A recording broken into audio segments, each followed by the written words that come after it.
আসানসোলের জিটি রোডের ধারে তালপুকুরিয়া এলাকায় সরকারি অবৈতনিক প্রাথমিক বিদ্যালয়ের হাল বেহাল।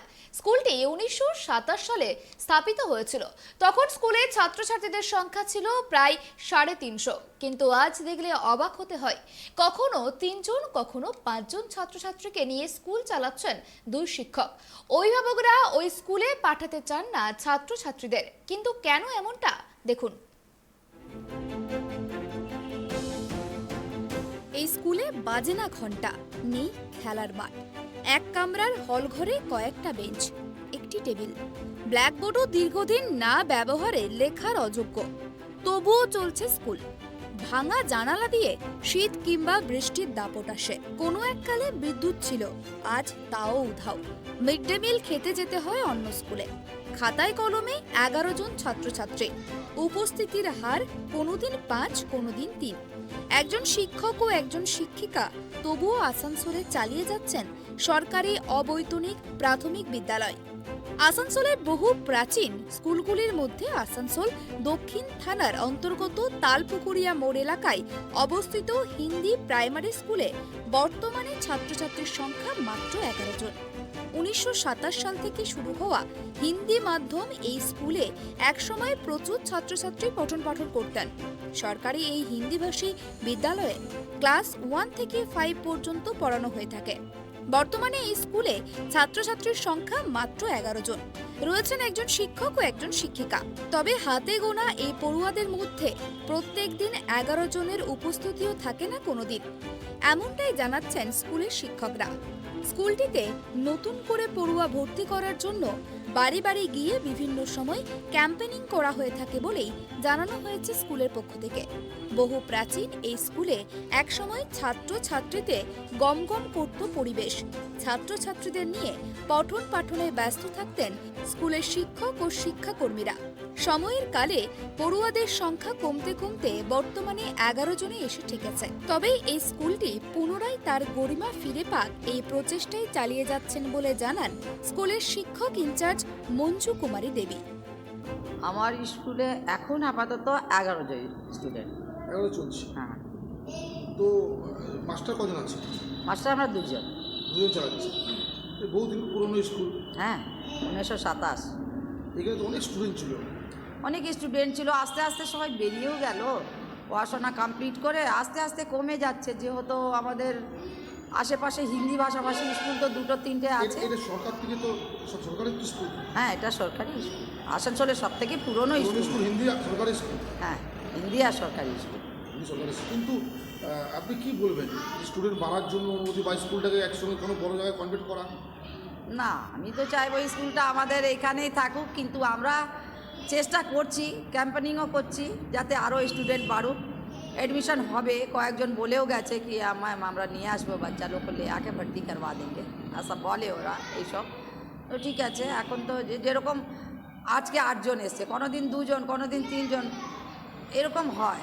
কিন্তু আসে, প্রায় আসে সবাই, 11 জনও আসে, এক দিন 11 জনও আসে। আবার ওদের মারা হয়তো অন্য অন্য জায়গা কাজ করতে যান, ওনারা টাইম মতন ওরা নিজেরাই চলে আসে স্কুল। এক সময় মারা পৌঁছে দিতে পারলে খুবই ভালো, তাহলে দেখবো আমি 11টা বাচ্চা কমপ্লিট চলে আসে এখানে। আপনি বলতে যাচ্ছেন যে স্কুলে যেন স্টুডেন্ট বাড়ে আরো। আমরা চেষ্টা করছি, আমি করি, আমার মাস্টারমশাই গিয়ে ডোর টু ডোর আমরা বলে আসি कि अपनारा एखाने भर्ती करूँ। सरकार से बहुत सुविधा है, आप लोगों का बच्चे लोगों का ड्रेस मिलता है, जूता मिलता है, তারপর মিড ডে মিল তো আছেই, খাওয়া দাওয়া হয়। ওনারাও জানেন, বলে हम खाली रोड के कारण हम लोग नहीं पहुंचा पाते हैं। আমরা ঠিক আছে, আমরা সেটা ব্যবস্থা করব। आप लोग बोलिए, हम लोग तो बच्चा लोग को रोड भी पार करवाते हैं। छुट्टी के बाद আমরা যখন ছুটি হয় আমরা রোড ক্রস করিয়েও দিই বাচ্চাদের।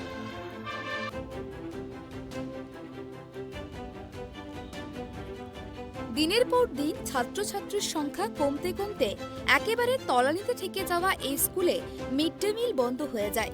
কিন্তু যারা আসে তারা মিড ডে মিল খাবে কোথায়?